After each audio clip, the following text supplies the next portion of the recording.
I now introduce you to Terri Linnell of Overpass for America.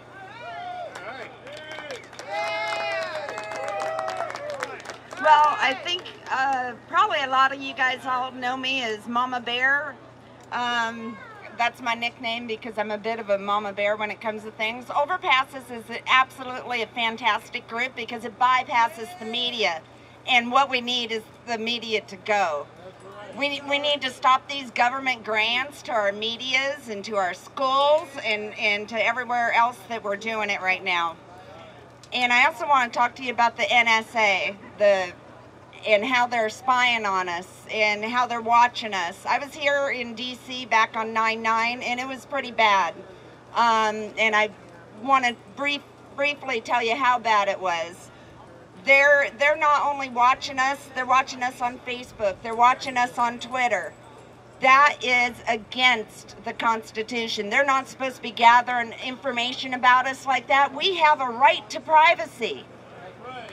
Well, I was out there up at the Capitol Hill, and I had a friend of mine right back here contact me, and he said, "Hey, I'm here. I'm about 30 minutes away." And I said, "Okay, well, I'll be here for another hour and a half, 2 hours." And next thing I know, I don't get a call from him. Laz, you want to come here for a second? You want to tell him what happened after that? No, not a problem. How you guys doing? First time I've ever seen a White House. I served 8 years in the military with the Marine Corps and with the Army. Semper Fi! Thank you, Semper Fi. This is a beautiful flag right here. That should be up here with us. Walking the first time in front of the White House, I was stopped by 3 Secret Service and put on the ground while they searched myself, my phone, and my car that was parked about 2 blocks away. And after about 2 hours, not even a Semper Fi or a thank you for serving our country. Just saying, before I go and give it back to Terry, I just want to say what I see before me, okay, it's the same thing that our opponents across the street see, okay? They see a bunch of veterans that are starting to see this, like, if this is going to get done, this is how we're going to do it. All the veterans here, you know, Army, Air Force, Navy, Coast Guard, Marines, we're all one family.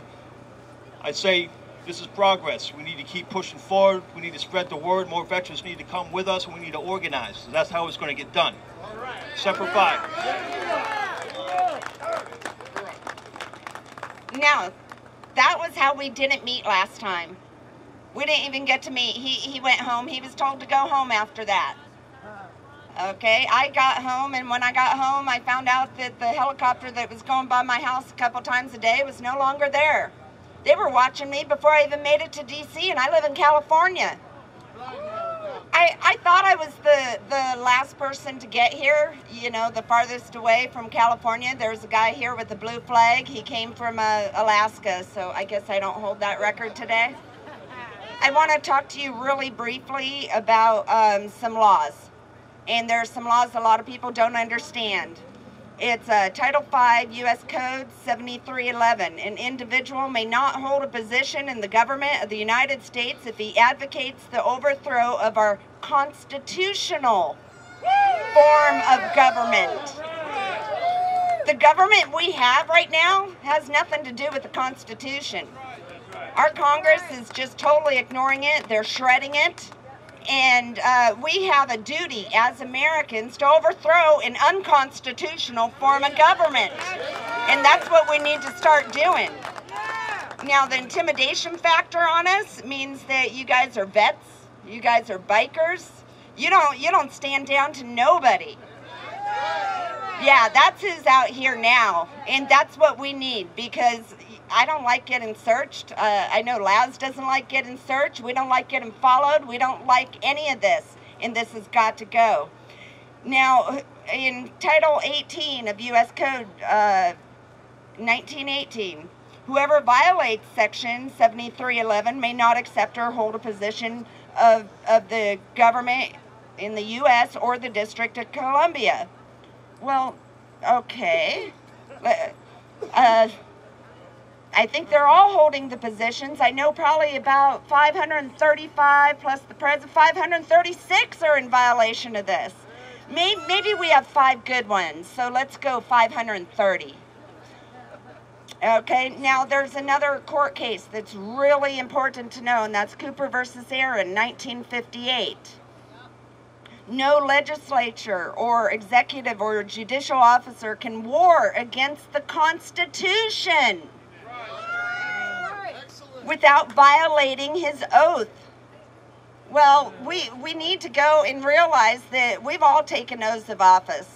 And just because we call ourselves the militia, oh, let me see, we're called the militia. Why? Because we know what the Second Amendment really means. We, the people, are the militia.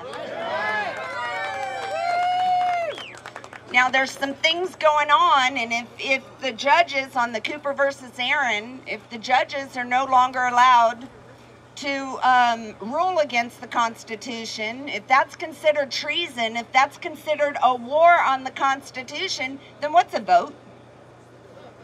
Yeah, I'd say that's a war on the Constitution. If you go and vote for the NDAA, vote for the anti-free speech bill, if you vote for the Patriot Act, if you vote for things that are declared unconstitutional, then that's it. You know, you should be removed from office and thrown in jail. The penalty was a fine plus 1 year and 1 day in prison.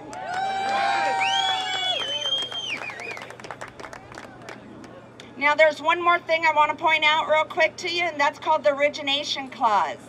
And we're going to talk about Obamacare and the Origination Clause. The Origination Clause says that all fiscal type bills must originate in the House because the House represents us. The senators are statesmen, they represent the states. Well, we've had a lot of really bad bills lately. Obamacare is one of them. And where did that originate? The Senate. The Senate. They are doing what they call co-opting. They started it in about 2008. You're looking at the Fannie Mae bailout, $900 billion of our money, yes. $900 billion, and it was co-opted. It started off as a genetic information bill in the House, and the Senate rewrote it. Then you've got TARP. I think that was another $700 billion or something. And that turned out to be co-opted again. The Obamacare was co-opted. The debt ceiling, the first vote, they didn't even bother hiding it anymore that they were breaking the Constitution. They just called it a Senate bill. It was written in the Senate. Then the next time, although they did lie in the media and they acted like the House had voted on it first, they called it Boehner's bill. But Boehner didn't write it. It was like S627. So this is the stuff that's going on, and what we need to know and realize is that this is our duty. It is our duty to rise up. It is our duty to stop this government. That's what being an American is. That's what the Constitution is, and all these people need to go, and we need to do a redress of grievances.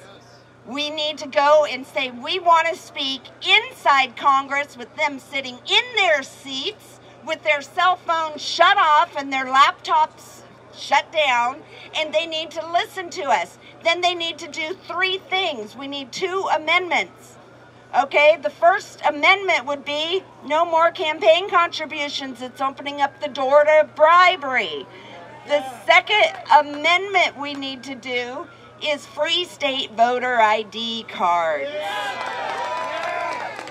Yeah. And then we need to do one more thing before we're done with the redress of grievances, the old-fashioned kind of redress of grievances, and that's impeach Obama. He needs to go. I don't like having my house spied on. I don't like my friends being picked up just for coming to see me in D.C. I don't like this stuff, and this is wrong. It's impeachable, and it's impeachable by all of them for not impeaching him.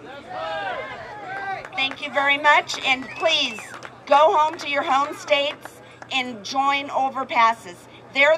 We're the ones in overpasses to get boots on the ground at the local levels and make sure that what our congressmen are doing is known on the local levels. I ran in 2 elections, and I can tell you, they don't know what their congressman is doing at the local level. The media is completely tied up.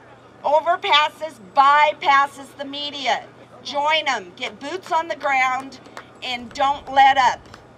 Thank you. Thank you, Terri.